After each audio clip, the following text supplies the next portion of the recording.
Bismillahirrahmanirrahim. Assalamualaikum warahmatullahi wabarakatuh. Berjumpa kembali dengan saya Dani Fatur Rahman. Saya calon guru penggerak angkatan 11 dari SMK Negeri 1 Jepara Kabupaten Kuningan. Alhamdulillah hari ini saya bisa berjumpa lagi dengan teman-teman di dalam kesempatan demonstrasi konstekstual modul 3.1 tentang pengambilan keputusan. Kali ini saya tidak sendiri, saya ditemani oleh yang terhormat Kepala Sekolah SMK Negeri 1 Jepara, Bapak Effendi. Selamat pagi Pak. Selamat pagi Pak Dani. Terima kasih Pak sudah menyempatkan waktunya kali ini bisa berbincang dengan saya di dalam salah satu tugas untuk memenuhi tugas di program guru penggerak. Ada beberapa pertanyaan Pak yang mungkin bisa sharing dengan saya. Mungkin Bapak kan sudah berpengalaman selama ini menjadi kepala sekolah, bisa sharing kepada saya supaya saya bisa belajar gitu Pak. Ada beberapa pertanyaan Pak. Yang pertama itu Pak, selama ini bagaimana Bapak dapat mengidentifikasi kasus-kasus yang merupakan dilema etika atau bujukan moral? Baik, terima kasih Pak Dani yang dalam kesempatan ini ingin berbagi barangkali ya Pak Dani ya. Karena kalau dibilang saya pengalaman, saya juga masih minim pengalaman Pak Dani. Kemudian yang kita coba ya, bahwa alhamdulillah saya selama menjadi kepala sekolah ini banyak hal yang bisa kita petik dari terutama di dalam pengambilan keputusan. Sesuai dengan harapan Pak Dani, Bapak tadi, apakah dalam pengambilan keputusan ini termasuk dalam kasus yang dilema etika atau bujukan moral? Jadi dari sini Pak Dani bahwa kita harus melihat apa permasalahannya. Ya. Permasalahannya itu kita tentukan apakah ini permasalahan yang benar atau salah.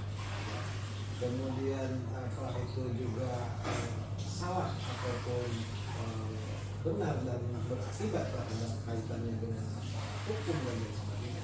Itu yang kita harus sikapi dalam mengambil keputusan. Jadi dalam hal ini kita harus kita harus bedakan. Itu Pak dari seperti itu. Ya, jadi pada dasarnya harus diidentifikasi lebih cermat lagi begini Pak. Betul Pak. Baik Pak. Berikutnya Pak, selama ini dalam keseharian Bapak bertugas, bagaimana Bapak menjalankan pengambilan keputusan di sekolah Bapak, terutama untuk kasus-kasus di mana ada dua kepentingan yang sama, benar atau sama-sama mengandung nilai kebaikan yang sama atau lebih besar. Jadi sama-sama benarnya bagaimana untuk cara mengambil keputusannya Bapak? Ya baik. Nah ini sudah mulai mengarah ya bahwa seorang pemimpin itu diuji barangkali di dalam pengambilan keputusan, sehingga keputusan yang diambil itu tingkat kesalahannya itu setidaknya kita harus minimalisir. Jadi kita juga harus lihat kepentingannya Pak. Kalau memang permasalahannya itu sama-sama benar dan ini menyangkut terhadap kepentingan, apakah itu kepentingan pribadi ataupun kepentingan kelompok. Nah ini barangkali kita harus sikapi dan kita harus kasus ini ya apakah harus kita ambil dalam jangka waktu yang singkat ya atau kita juga harus kita pilih misalnya ini harus kita pikirkan beberapa saat kemudian. Nah ini sehingga dampak yang ditimbulkan itu barangkali tadi saya katakan tingkat keputusan yang salah itu kita bisa minimalisir begitu barangkali. Jadi Pak Kepala tadi menyampaikan mungkin lebih ke skala prioritas ya Pak, mana yang lebih penting gitu. Berikutnya Pak, mungkin ada langkah-langkah atau prosedur seperti apa yang biasa Bapak lakukan selama ini dalam pengambilan keputusan? Nah baik, bicara tentang langkah-langkah ya paling tidak kita juga mencoba ya, membuat tahapan-tahapan dari ya, bahwa ketika pengambilan keputusan ini harus kita sikapi dengan paling tidak kita harus melihat ya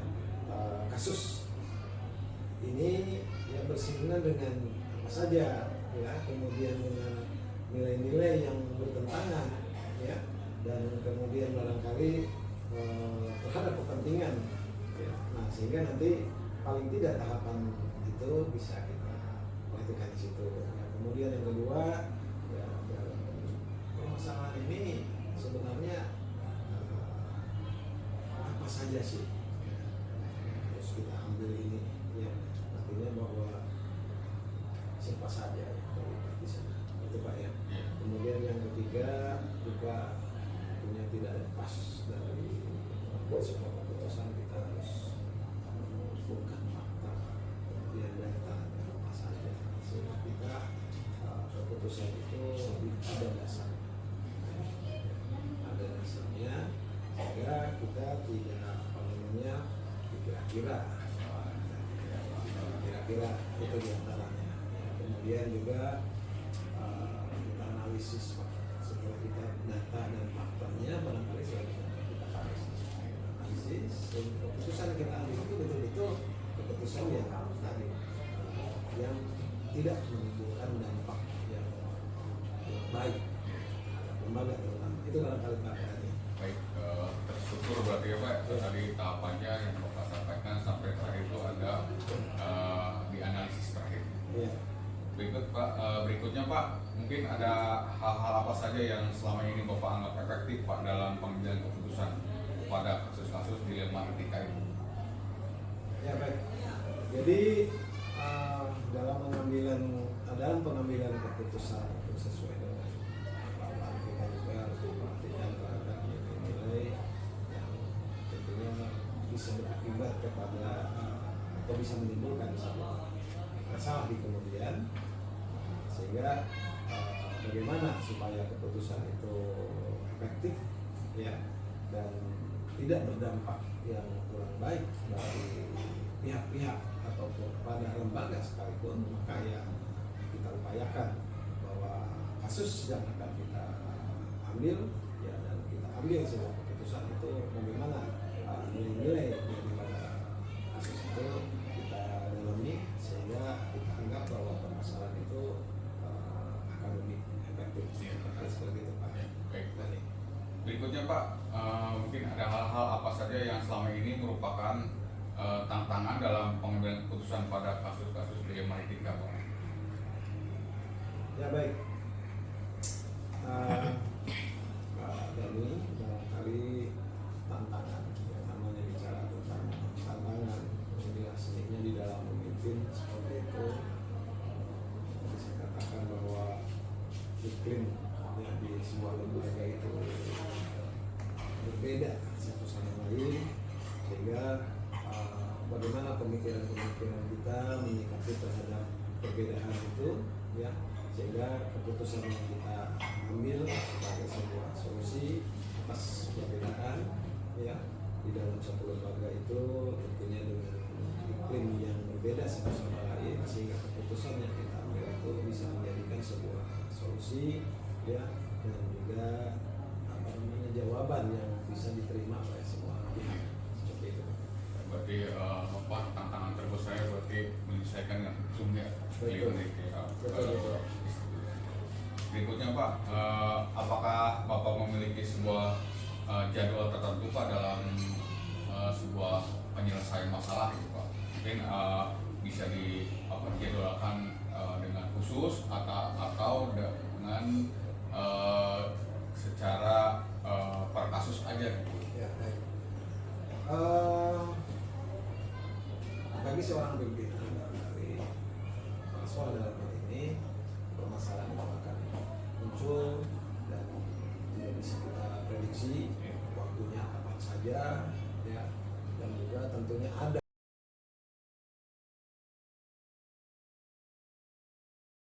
Bismillahirrahmanirrahim. Assalamualaikum warahmatullahi wabarakatuh. Ketemu lagi dengan saya Dani Fatur Rahman.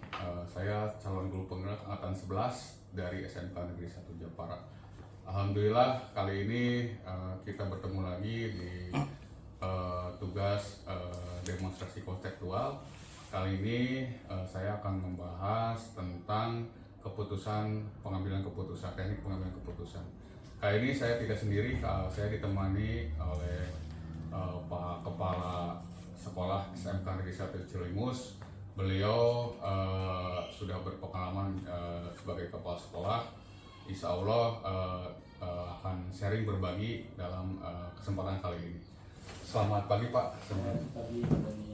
Alhamdulillah kita bisa ketemu lagi Pak untuk hari ini.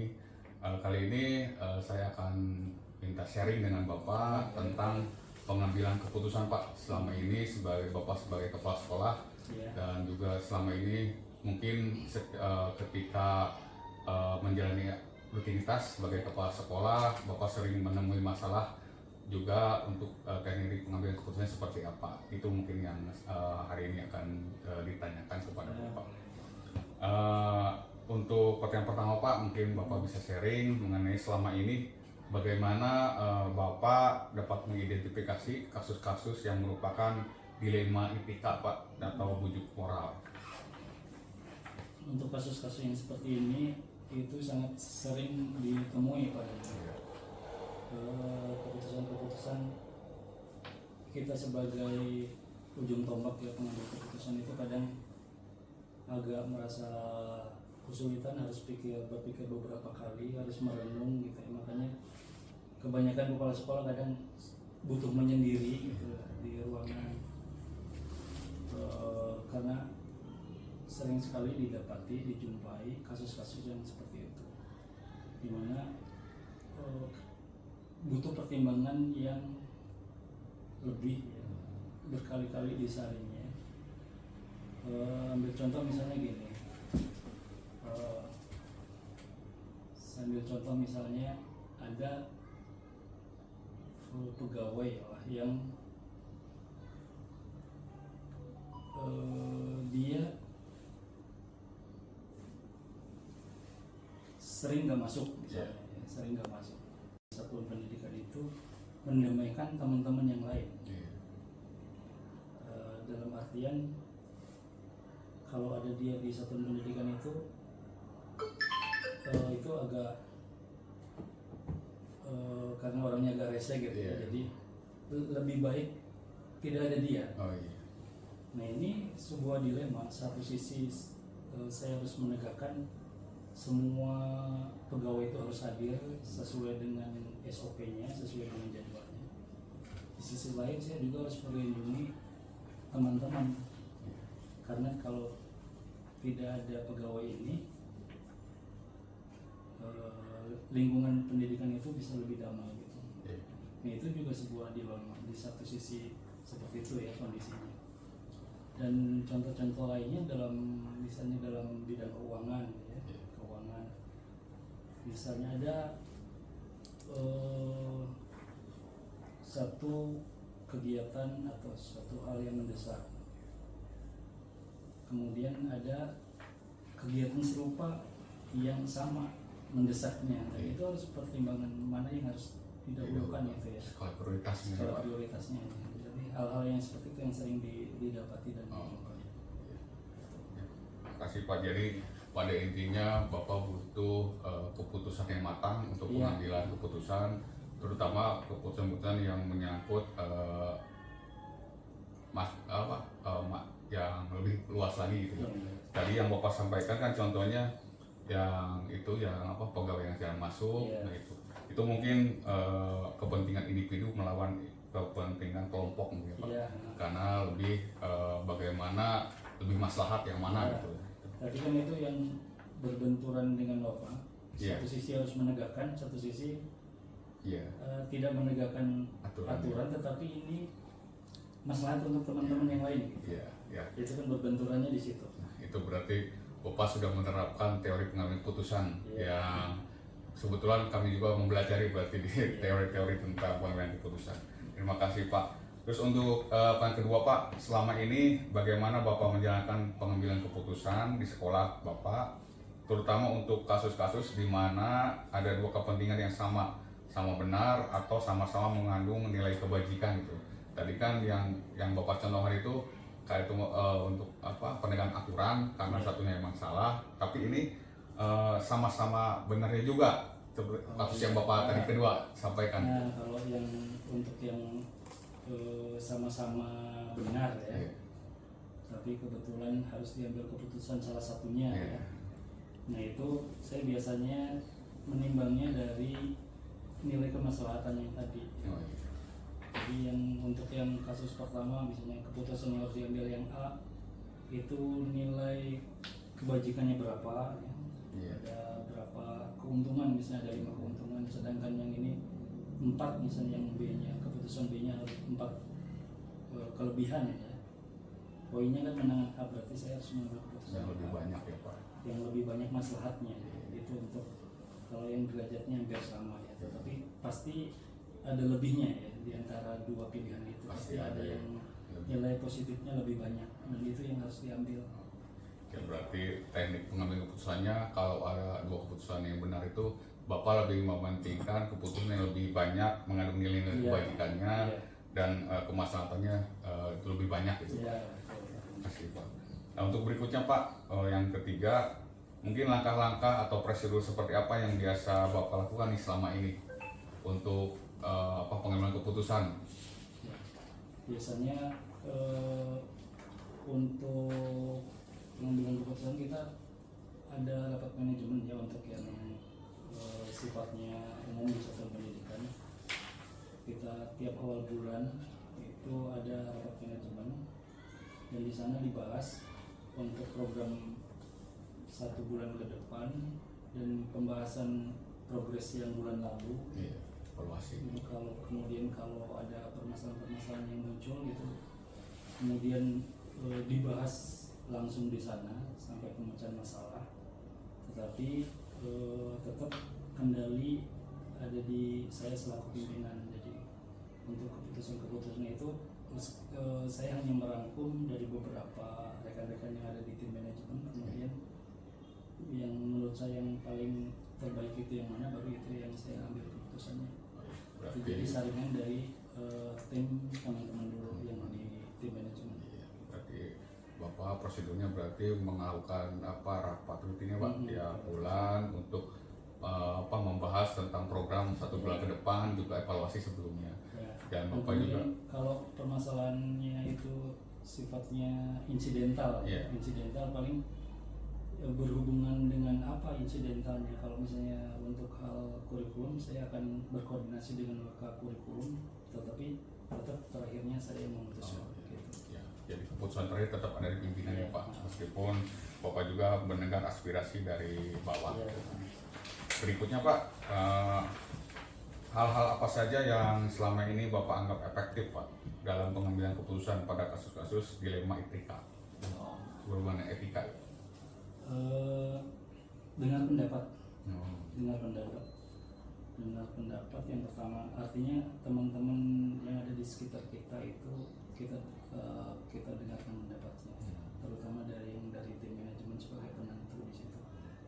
Kemudian yang kedua, cross check dari permasalahan yang akan kita ambil keputusannya. Jadi kalau kita sudah mendengar, itu sudah dapat poin 1. Tapi kalau kita tidak mau cross check yang berikutnya, kita akan kehilangan 1. Jadi kalau kita sudah cross check, kita dapat poin 2 gitu. Makanya setelah kita mendengar, kita cross check, baru kemudian kita urai lagi dari yang kita dengar dan kita cross check tadi, kita urai, kemudian baru ditentukan keputusannya gitu. Langkahnya tadi seperti tadi. Jadi ada 3 langkah ya dari Bapak yang sampaikan. Yang pertama dasar mendengar pendapat dari sekitar, terutama manajemen nih Pak yang sebagai perumus itu. Berikutnya yang kedua itu meng-cross-check apakah itu tingkat derajat kebenarannya mungkin Pak cross-check, dan terakhir juga menguraikan. Iya. Terima kasih Pak, sangat sistematis bagus Pak. Berikutnya Pak, hal-hal apa saja yang selama ini merupakan tantangan dalam pengambilan keputusan pada kasus-kasus dilema etika Pak? Tantangannya seperti apa Pak? Tantangannya kalau kita sudah di lingkup satuan pendidikan ya, dilema ITK itu karena selaku pimpinan itu pasti harus mengayomi semua yang ada di bawahnya ya. Semua teman-teman yang ada dalam satuan pendidikan itu. Dan dilema etikanya itu adalah kalau pimpinan itu selalu akan berperilaku seperti orang tua. Jadi seperti orang tua saja, kita punya anak, kita ngasih uang jajan ke sini, yang ini minta HP baru misalnya, yang ini kalau tidak di Cumpunan gimana gitu. Jadi kalau misalnya di satuan pendidikan ya ke sini sahabat, ke sini sahabat. Nah itu benturannya biasanya di situ di apa emosional kitanya. Nah kalau kita mau menetapkan punishment misalnya, di satu sisi harus ditegakkan punishment tadi, tetapi di sisi lain dia juga kawan saya. Tetap ya. Ini Jadi dia seperti keluarga, sudah keluarga. Iya. Nah di sana biasanya ada benturan. Bapak menggambarkan institusi ini seperti keluarga ya Pak. Iya. Jadi harus mengayomi semuanya. Meskipun di sisi lain harus juga menegakkan aturan gitu Pak. Iya. Berikutnya Pak, apakah Bapak memiliki sebuah tata atau jadwal tertentu dalam sebuah penyelesaian kasus dilema etika? Apakah Bapak langsung menyelesaikan di tempat atau memiliki sebuah jadwal untuk menyelesaikannya? Bentuk prosedurnya seperti apa Pak? Mungkin Bapak ketika ada penyelesaian di permasalahan itu, apakah di jadwal, apakah insidental saja, seperti apa Pak? Seringnya insidental. Insidental. Tapi kalau di jadwal kan tadi sudah ada yang Ya, untuk di umum, di guru itu kan ada rapat awal bulan. Iya. Itu juga kan ada penyelesaian permasalahan yang tingkat umum. ya, Kemudian kan di Godot juga penyelesaian permasalahan yang tingkat umum. ya. Kemudian kan di Godot juga ada di tingkat manajemen, itu kan ada rapat juga. Selain ada rapat bulanan juga ada rapat insidental. Dan seringnya untuk permasalahan-permasalahan yang diselesaikan itu kebanyakan yang insidental. Kayak modelnya contoh beberapa bulan kemarin kan ada tuh yang dari KCD tentang guru yang beberapa teman yang Kimop ya Pak. action kimop itu kan harus diselesaikan insidental gitu. Betul. Nah contohnya seperti itu insidental, langsung kan dipanggil, kemudian diselesaikan, dibina. Seperti itu. Ya, jadi mencakup semuanya Pak. Ada yang terjadwal, ada juga yang insidental, tergantung bagaimana problemnya masalahnya Pak. Nah, berikutnya Pak, adakah seseorang atau faktor-faktor apa yang selama ini mempermudah atau membantu Bapak dalam pengambilan keputusan dalam kasus-kasus dilema Nah, yang membantunya gitu? ada itu waka. Oh ya, manajemen. Kalau kaprodi memang dalam lingkup manajemen, tetapi masih agak kurang. Tetapi kalau sudah Spesifik. di waka itu sudah spesifik karena permasalahannya juga sudah terangkum di bidang-bidangnya gitu. Iya. Jadi saya cenderung untuk berkomunikasi, kemudian berbagi pendapat itu adanya sampai di waka untuk penguasaan satuan pendidikan yang lebih dalam gitu. Jadi yang membantu selama ini tentang mengikuti itu para wakasek gitu Pak. Iya. Berikutnya Pak, ini yang mungkin yang terakhir Pak dari pertanyaan. Dari semua hal yang telah disampaikan oleh Bapak tadi Pak, pembelajaran apa yang dapat Bapak petik dari pengalaman Bapak mengambil keputusan selama ini Pak? Jangan tergesa-gesa dalam mengambil keputusan. Kuatnya itu ya Pak. Ya, itu harus dicerna beberapa kali karena seperti air, permasalahan itu seperti air, kalau misalnya air keruh gitu ya. Iya. Kalau kita sudah menyaringnya beberapa kali itu jatuhnya jadinya jernih. Oh, iya. Dalam keputusan pun sama seperti itu. Saat kita mengambil keputusan baru dadakan, kita dapat masalah kemudian langsung, itu sama seperti yang tadi, saringannya baru pertama saja. Iya. Tapi kalau sudah beberapa kali renung lagi, kumaha lagi ya, dicerna terus, terakhirnya nanti insya Allah Lebih dapatnya baik, keputusan yang baik. Paling baik. Nah, Ya jadi itu jadi terakhir buat dari Pak Kepala, yaitu jangan tergesa-gesa dalam pengambilan keputusan ya Pak. Nah, terima kasih Pak. Mungkin dapat saya simpulkan Pak. Jadi dalam pengambilan keputusan selama ini Pak Kepala selama ini selama melaksanakan berbagai macam pertimbangan ketika mengambil keputusan supaya bisa bermaslahat, bermanfaat bagi orang banyak. iya. Mungkin itu aja Pak. Terima kasih atas wawancara hari ini. Iya. Maaf mengganggu waktunya Pak. Mungkin itu saja untuk sesi dialog kali ini. Semoga bermanfaat. Tetap kita tetap bergerak untuk menjadi yang lebih baik lagi. Terima kasih. Assalamualaikum warahmatullahi wabarakatuh. Salam.